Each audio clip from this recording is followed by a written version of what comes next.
पुलवामा के कैंप में एक रात सभी जवानों के साथ बिताना चाहता हूं और आप लोगों के साथ आपके अनुभव, आपकी कठिनाइयां और आपके जज्बे को देखना भी चाहता हूं, कठिनाइयां और अनुभव को जानना चाहता हूं।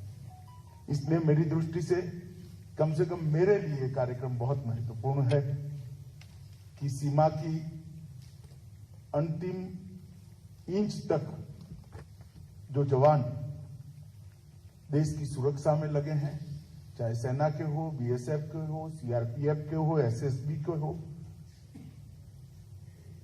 उनके साथ रहने का मौका मेरे लिए भी बहुत महत्वपूर्ण कार्यक्रम है। इस महत्वपूर्ण कार्यक्रम में उपस्थित श्री मनोज सिन्हा साहब, जो आज हमारे गेस्ट हैं, श्री कुलदीप सिंह जी, डीजी सीआरपीएफ, भारत सरकार के गृह सचिव श्री अजय कुमार भल्ला जी, राजीव राय भटनागर जी, डीआईबी श्री अरविंद कुमार जी, जम्मू कश्मीर सरकार के chief secretary A K. Mehta ji, DGP Jammu Kashmir Shri Dilbag Singh ji, 16 corps commander Pandey ji, Shri Pankaj Kumar Singh, DG BSF, Shri Daljeet Chaudhary, ADG CRPF, और आज जिनको मैं मिलने आया हूं, CRPF, SSB, Jammu Kashmir police, BSF, सेना और सीआईएफएस के सभी प्यारे जवानों। आज का ये कार्यक्रम मेरे 3 दिन के जम्मू कश्मीर के दौरे का अंतिम कार्यक्रम है और मैं निसंकोच मीडिया के माध्यम से पूरे देश में जाने वाला है, मगर मैं निसंकोच कह सकता हूं सबसे महत्वपूर्ण और उपयोगी कार्यक्रम ये आज का अभी का हमारा कार्यक्रम है।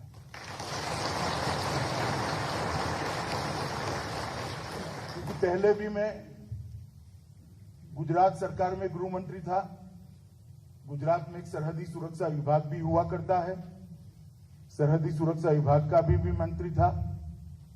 उस वक्त कच्छ की सीमाओं पर बीएसएफ के जवानों को मोर्चा संभालते हुए, देश की सुरक्षा करते हुए मैंने देखा है। हमारे यहां एक बहुत कठिन क्षेत्र है, बॉर्डर पर फेंसिंग हो जाने के बाद हरियामी नाला का जो हमारे यहाँ एक क्षेत्र है, बहुत कठिन क्षेत्र है, और जिस मुस्तैदी के साथ दिन रात देखे बगैर मूसलाधार बारिश हो या चिलचिलाती धूप हो या हड्डियां गलाने वाली ठंड हो, बीएसएफ के जवानों को मैंने वहां तैनात देखा है। उस वक्त से मैं मानता हूं कि आप लोग -43 डिग्री टेम्परेचर से +43 डिग्री टेम्परेचर में राउंड द क्लॉक 24 घंटे देश की सुरक्षा के लिए अलग अलग जगह पे मुस्तैद है। इसीलिए रात को देश सो सकता है, इसीलिए देश चैन की नींद सो सकता है। और देश के अंदर जो विकास का काम चल रहा है, 2014 के बाद, मोदी जी के प्रधानमंत्री बनने के बाद देश ने जिस द्रुत गति से विकास के रास्ते पर चलना शुरू किया है, निश्चित ही हम सबका भरोसा है कि कुछ ही समय के अंदर दुनिया की सभी अर्थतंत्र में भारत अपना स्थान मजबूत से मजबूत जगह पर अंकित कर लेगा। 11वें नंबर पर हम थे 2014 में, आज छठे 5वें पर हम आगे पीछे होते हैं, मगर मुझे भरोसा है 2024 तक हम 3 नंबर पर निश्चित पहुंच जाएंगे और ये बहुत बढ़िया मकाम माना जाएगा।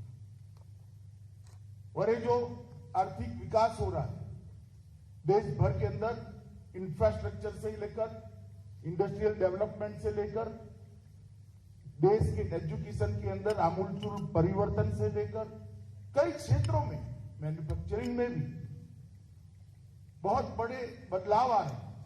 वो बदलाव इसलिए हो रहे हैं कि सेना और सीएपीएफ का मेरा जवान मोर्चे पर डटा हुआ है और सभी नापाक इरादों को वो धूल के अंदर मिलाने के लिए सक्षम है। इसलिए देश में डेवलपमेंट संभव हो रहा है। आज मैं यहां आया हूं तब आजादी का अमृत महोत्सव चल रहा है। हमारे आजादी के 75वां साल चल रहा है।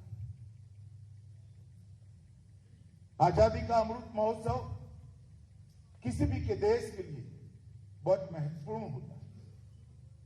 सब देश उसको बड़े उत्साह के साथ मनाते हैं, मगर हमारे प्रधानमंत्री जी ने एक अलग प्रकार से इसको आजादी के अमृत महोत्सव को मनाने का फैसला किया है। हम उत्साह के साथ मनाएंगे, बहुत सारे अचीवमेंट हमने किए, अचीवमेंट का गुणगान भी करेंगे और अचीवमेंट के लिए जो कंट्रीब्यूटर है उनकी पीठ थपथपाने का भी काम करेंगे।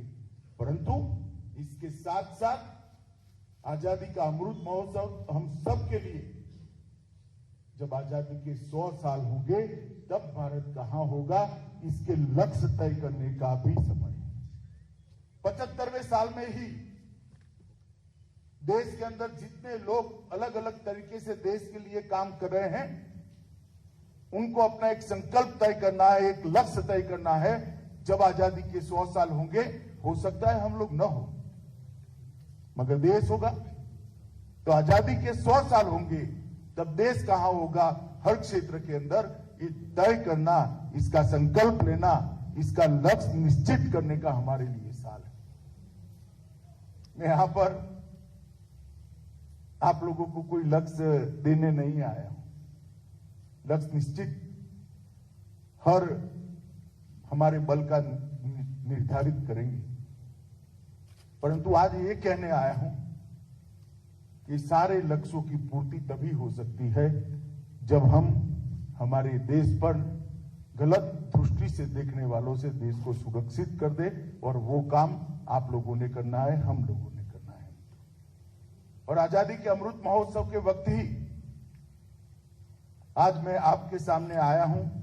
मेरे लिए भी एक दृष्टि से ये सौभाग्य की बात है और बहुत आनंद का विषय है कि आजादी के अमृत महोत्सव में मैं आज यहां पर पुलवामा में आप लोगों के साथ एक रात्रि निवास करने का मुझे मौका मिलेगा। मित्रों, धारा 370 और 35 से हटाई तब ढेर सारी अटकलें लगती थी और कोई गलत नहीं थी। बहुत बड़ा रिएक्शन आएगा, आना संभव भी था। हो सकता है बहुत बड़ा रक्तपात भी होगा, होना संभव भी था। मगर मैं आप सभी को आज कहने आया हूं, मुक्त मन से कहना चाहता हूं, आपकी मुस्तैदी के कारण कहीं पर किसी को एक गोली भी नहीं चलानी पड़ी। ये हम सब के लिए बहुत बड़ा विषय है। देश हित में, कश्मीर के हित में इतना बड़ा फैसला लेने के बाद भी जिस मुस्तैदी के साथ आप लोगों ने यहां मोर्चा संभाला, लगभग सभी बल के मिलकर 28,000 से ज्यादा जवान हैं, मुझे ठीक गिनती याद है, 28,000 से ज्यादा। जम्मू कश्मीर पुलिस की फोर्स अलग थी, मगर जिस मुस्तैदी के साथ मोर्चा संभाला, कोई रक्तपात बगैर कश्मीर के अंदर विकास के नए युग की शुरुआत हुई है। परिणाम देखिए, जिस पुलवामा को देश और दुनिया हमारे जवानों पर हुए निर्मम हमले के रूप में जानता था, वही पुलवामा में आज 2000 करोड़ का मेडिकल कॉलेज बनने की शुरुआत हुई है। ये इतना बड़ा परिवर्तन। अगर शांति हो, सुरक्षा हो और चुने हुए प्रतिनिधियों ने विकास के लिए ठान लिया हो, तो क्या हो सकता है? जम्मू कश्मीर इसका उदाहरण है। ढेर सारे क्षेत्रों में आज जम्मू कश्मीर में विकास 2 दूनी रात चौगुनी द्रुत गति से आगे बढ़ रहा है। इन्वेस्टमेंट आ रहा है, नए नए इंस्टीट्यूशंस आ रहे हैं, IIM हो, IIT हो, एम्स हो, निफ्ट हो, कोई ऐसा इंस्टीट्यूट नहीं है नेशनल लेवल का, राष्ट्रीय कक्षा का, जो आज जम्मू कश्मीर में काम करने के लिए जिसका निर्णय नहीं हो गया है। जम्मू कश्मीर को हर दृष्टि से बदलने की शुरुआत हुई और मुझे पूरा भरोसा है जब मोदी जी का ये स्वप्न जम्मू कश्मीर के विकास का समाप्त होगा, हम सफलतापूर्वक इस रास्ते पर आगे बढ़ेंगे। यहां पर हमेशा के लिए अमन, चैन और शांति का भी हम प्रादुर्भाव देखेंगे। इसको हम अपने जीवन काल में ही देख पाएंगे, मुझे पूरा भरोसा है। मित्रों, कानून और व्यवस्था की परिस्थिति भी बहुत सुधरी है। मैं कोई बहुत आंकड़े देना नहीं चाहता, परंतु इतना जरूर बताना चाहता हूं, मैं 90 के दशक में भी आपको ले जाना नहीं चाहता, जब यहां पर चरम सीमा पर था। सिर्फ 2004 से 2014 का 10 साल का एवरेज देना चाहता हूं। आम नागरिकों का मृत्यु उस वक्त कुल 10 साल में 2081 हुआ था, तो 208 आम नागरिक सालाना मारे जाते थे और सुरक्षा बलों के 105 जवान मारे जाते थे। और 2014 से लेकर 2021 तक ये आंकड़े हम देखें तो सुरक्षा बल के जवानों में शहीद होने वालों की संख्या 105 से घटकर 60 पर रह गई है और नागरिकों को मारने की घटनाओं की संख्या और व्यक्तियों को मारे जाने की संख्या 208 से घटकर केवल 30 रह गई। ये बताता है कि इस फैसले को जम्मू कश्मीर के अवाम ने भी स्वीकारा है और आपकी मुस्तैदी ऐसी है कि इसमें खलल डालने वाले सफल नहीं होते हैं। चाहे जम्मू कश्मीर पुलिस हो, मेनली सीआरपीएफ, जहां तक बॉर्डर की सुरक्षा का सवाल है सेना और बीएसएफ, एयरपोर्ट की सुरक्षा का सवाल है सीआईएफएस, मदद में एसएसबी के भी जवान यहां पर लगे हैं। इस सबने मिलकर कानून और व्यवस्था की परिस्थिति को बहुत अच्छे तरीके से संभाला है। इसलिए मैं देश के गृह मंत्री के नाते इस सभी बल के जवानों को आपको प्रतीकात्मक समझते हुए बहुत बहुत साधुवाद और उनको अभिनंदन देना चाहता हूं कि आपने बहुत अच्छा काम किया है। पत्थरबाजी की घटना भी अगर ढूंढ कर ढूंढनी पड़े तब नजर में आती है। एक जमाना था कि कश्मीर के अंदर पत्थरबाजी आम थी। आज पत्थरबाजी की घटनाओं में भी बहुत कमी आई है, मगर मैं आज आपको कहना चाहता हूं कि इससे हमें संतुष्ट होने की जरूरत नहीं। 30 नागरिकों की भी जान क्यों जाए? आतंकवाद के प्रति इसके विरोध में नरेंद्र मोदी सरकार की जीरो टॉलरेंस की नीति है। हम इसको सहन ही नहीं कर सकते। ये मानवता के खिलाफ, और जो लोग इस गतिविधि में लिप्त हैं वो जघन्य कृत्य कर रहे हैं और उससे आम जनता को बचाना, कश्मीर को बचाना और उनको सुरक्षित रखना हमारी प्राथमिकता होनी चाहिए, हमारी प्रायोरिटी होनी चाहिए। और जब मैं सीआरपीएफ के कैंप में आया हूं तब सीआरपीएफ का एक उज्जवल इतिहास है। अभी अभी पुलिस दिन गया है, अभी गया है। सभी सीएपीएफ और सभी राज्यों की पुलिस के लगभग 36,000 से थोड़े कम, मगर 36,000 कह सकते हैं, इतने जवानों ने अपना सर्वोच्च बलिदान इस देश की कानून और व्यवस्था और आंतरिक सुरक्षा को संभालने के लिए दिया है। सीआरपीएफ के भी 2200 से ज्यादा जवान शहादत को खुद ही निमंत्रण देते हुए इस देश के लिए सर्वोच्च बलिदान दिया है। हम उसको भुला नहीं सकते। कल सुबह मैं जाने से पहले शहीद स्मारक पर सभी देश के पुलिस बल के जितने भी जवान शहीद हुए हैं उनको प्रतीकात्मक रूप से सीआरपीएफ के शहीद स्मारक पर श्रद्धांजलि देकर ही यहां से जाऊंगा। मित्रों, मैं एक और चीज की ओर आप सबका ध्यान दिलाना चाहता हूं। नरेंद्र मोदी सरकार ने सीएपीएफ के जवानों के लिए ढेर सारे काम करे। 1300 मकान बनाए, कई पोस्ट बनाई है, कई बंकर बनाए हैं, कई प्रकार के छोटे छोटे सुधार भी किए हैं। हालांकि इससे आपकी सभी तकलीफें दूर हो गई ऐसा मैं नहीं मानता, परंतु काफी गति बढ़ाई। भारत के वीर के अंदर कोविड की ड्यूटी करते, मतलब कोविड के खिलाफ लड़ाई की ड्यूटी करते करते जो जवान हमारे बीच में नहीं रहे, उनको भी शहीद का स्टेटस देकर हमने भारत के वीर से कंट्रीब्यूशन उनको देने का तय किया। परंतु एक चीज पर मैं आपका जरूर ध्यान दिलाना चाहता हूं, और मुझे इसमें यहां पर जो सारे डीजीपी बैठे हैं और सारे जवान भी और आईजी कक्षा के, एडिशनल डीजी कक्षा के अधिकारी भी बैठे हैं, मैं सबको कहना चाहता हूं कि अभी हमने शुरू किया है आयुष्मान सीएपीएफ का कार्ड देना। वैसे तो कुछ महीना इसमें थोड़े लेट हो गए हैं, मगर अब इसमें कोई गतिरोध नहीं। मेरा आग्रह है कि हर जवान को 2 कार्ड दिए जाए, एक जवान अपने पास रखेगा और एक अपने परिवार में दे देगा।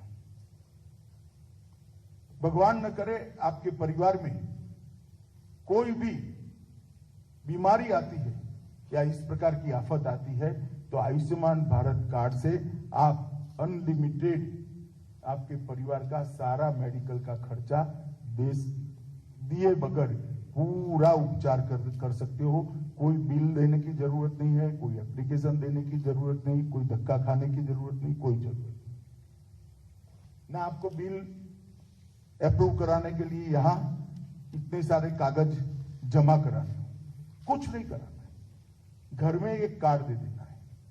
एक कार्ड के अंदर ही इनबिल्ट होंगे आपके सारे परिवारजनों के नाम, सारे परिवारजनों के नाम, और वहीं पर वो स्वैप कर पाएंगे। तो मित्रों, मेरा आप सबसे आग्रह है कि इसके इम्प्लीमेंटेशन के लिए विशेषकर जो अधिकारीगण वो पूरा ध्यान दे और उसको नीचे तक परकोलेट करें। क्योंकि जब आप यहां सीमा पर होते हो, पुलवामा जैसी जगह पे होते, जम्मू कश्मीर में पोस्टिंग होता है, तो भारत सरकार का दायित्व है कि आपके परिवार की चिंता आप पर नहीं होनी चाहिए, भारत सरकार पर होनी चाहिए। और ये संवेदनशीलता के साथ हमने इस योजना को लागू किया है। मित्रों, मैं बहुत ज्यादा बात करना नहीं चाहता। फिर से एक बार, जिस मुस्तैदी के साथ आपने जम्मू कश्मीर सेक्टर हो या वामपंथी उग्रवाद का हो या नॉर्थ ईस्ट का, सभी सेक्टरों में मोर्चा संभाला है, कम से कम मैं तो आश्वस्त हूं कि सीआरपीएफ का डिप्लॉयमेंट है, कुछ नहीं होने वाला है। देश में कभी भी कहीं पर भी दंगे हालांकि अब कम होते हैं, अच्छा ही ये कम होते हैं, मगर कहीं भी दंगे होते हैं, चुनाव होता है, तो राज्य के मुख्यमंत्री का फोन आएगा तो मुझे तुरंत कहेगा, भाई साहब रैपिड एक्शन फोर्स और सीआरपीएफ को भेजिएगा। ये जो क्रेडिबिलिटी बनाई है हमारे लोगों ने, ये विश्वसनीयता जो खड़ी की है, एक कठोर परिश्रम और बलिदानी जज्बे के कारण खड़ी हुई है।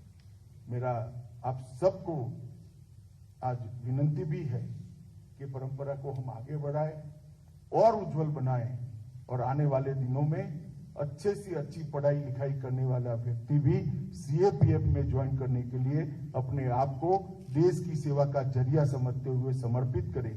इस प्रकार का उज्जवल इतिहास हम सभी सीएपीएफ का बनाएं। आज आप सभी को मिलकर सात अर्थ में हृदय में बहुत आनंद हुआ। फिर से एक बार पुलिस बल के जो 36,000 के करीब जवान शहीद हुए हैं, वो सबको पूरे देश की ओर से, नरेंद्र मोदी सरकार की ओर से हृदय से श्रद्धांजलि देकर मेरी बात को समाप्त करता हूं। भारत माता की जय। Subscribe to our channel by clicking the subscribe button. Click the bell button and enjoy the latest uploads from our channel.